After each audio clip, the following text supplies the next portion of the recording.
अपन ने पिछली वीडियो में देखा था कि CSV फाइल को हैंडल कैसे करते हैं या फिर CSV फाइल को लोड कैसे करते हैं। तो आज अपन देखेंगे कि जब आपके पास डेटा सेट आता है तो सबसे पहले आपको क्या काम करना है। तो चलिए शुरू करते हैं।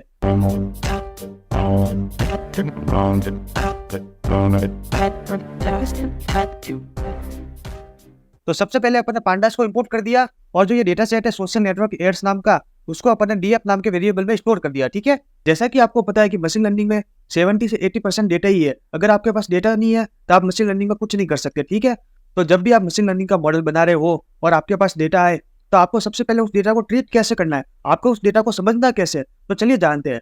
तो सबसे पहले आपको how big is the data, सबसे पहले आपको ये जानना है कि वो डेटा कितना बड़ा है। तो इसके लिए आप लिखेंगे df डॉट सेव। तो यहाँ पे आया है 400,5, यानी कि 400 रो है और 5 कॉलम है। ठीक है, अपने इस वाले डेटा सेट में सोशल नेटवर्क एड्स वाले में 400 रो है और 5 कॉलम है। ठीक है, तो दूसरा पॉइंट है कि आपका डेटा दिखता है कैसा, मतलब कि कौन सा कॉलम आपका न्यूमेरिकल है, कौन सा कॉलम आपका कैटेगोरिकल है। तो उसके लिए आपको लिखना है df डॉट सैंपल और आपको खाली डेटा सेट की खाली 5 लाइनें देखनी है। तो आपको ब्रैकेट में 5 लिखना है। तो देखिए ये 5 लाइनें आ गई। तो जैसे कि अपना पहला कॉलम है यूजर आईडी, जेंडर, एज। तो इसमें अपन देख के बता पा रहे हैं कि जेंडर है वो कैटेगोरिकल कॉलम है, जो एज वाला जो कॉलम है वो न्यूमेरिकल कॉलम है। ठीक है, तो ऐसे। तो तीसरा पॉइंट है कि जो आपके ये कॉलम है उनका डेटा टाइप कैसा है। तो उसके लिए अपन लिखेंगे df डॉट इन्फो और ये ब्रैकेट। तो यहाँ पे आपके जो कॉलम है उनका डेटा टाइप आ जाएगा। जैसे कि यूजर आईडी है, ये वाला कॉलम है, इसका डेटा टाइप इंटीजर है। जेंडर वाले कॉलम का डेटा टाइप ऑब्जेक्ट है। एज वाले कॉलम का डेटा टाइप इंटीजर है। तो ऐसा पता कर सकते हो कि आपके जो कॉलम है डेटा सेट के। फिर ये सबसे इंपॉर्टेंट पॉइंट है कि आपके डेटा सेट में कोई मिसिंग वैल्यू है। अगर आपके डेटा सेट में कोई मिसिंग वैल्यू है तो आपका मशीन लर्निंग का मॉडल की परफॉर्मेंस बहुत खराब आ सकती है। ठीक है, तो आप जब भी मशीन लर्निंग का मॉडल बनाए तो आपको ये मेक श्योर करना है कि आपके डेटा सेट में कोई भी मिसिंग वैल्यू नहीं हो। तो इसके लिए आप लिख सकते हैं df dot is null bracket dot sum. तो यहाँ पे आप देख सकते हैं कि अपना किसी भी कॉलम में कोई भी मिसिंग वैल्यू नहीं है। जैसे कि यूजर आईडी कॉलम है उसमें 0 लिखा हुआ आ रहा है, जेंडर में 0 लिखा हुआ आ रहा है, एज में 0 लिखा हुआ आ रहा है। तो अपने किसी भी कॉलम में मिसिंग वैल्यू नहीं है। ठीक है, फिर पांचवा पॉइंट है how does the data look mathematically. इसका मतलब ये है कि आपके डेटा सेट में किसी पर्टिकुलर कॉलम का मीन क्या है या कितनी वैल्यू कितने परसेंट से ज़्यादा है, कितनी वैल्यू कितने परसेंट से कम है। तो इसके लिए अपन लिखेंगे df डॉट डिस्क्राइब और ये ब्रैकेट। तो एज नाम का कॉलम है उसका मीन 18 है और जैसे कि 25% है तो ये बता रहा है कि जो 25% एज है वो 29। तो जो ये तो यहाँ पे जो 25% लिखा हुआ आ रहा है ये बता रहा है कि आपके 25% जो लोग हैं उनकी एज 29 है।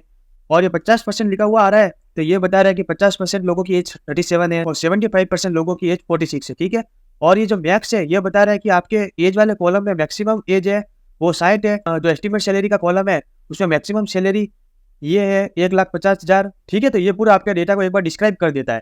तो जिससे कि आपको पता चले कि आपको डेटा क्लीन कैसे करना है या आपको उस डेटा को हैंडल कैसे करना था। आपको ये सब पॉइंट पता होने चाहिए जब भी आप पहली बार किसी डेटा को देखें। और ये भी काफ़ी इंपॉर्टेंट पॉइंट है कि आपके डेटा में कोई डुप्लीकेट वैल्यू है। अगर डुप्लीकेट वैल्यू है तो भी आपके मॉडल की परफॉर्मेंस में थोड़ा फर्क आ सकता है। ठीक है, तो इसको चेक करने के लिए आपको लिखना है df डॉट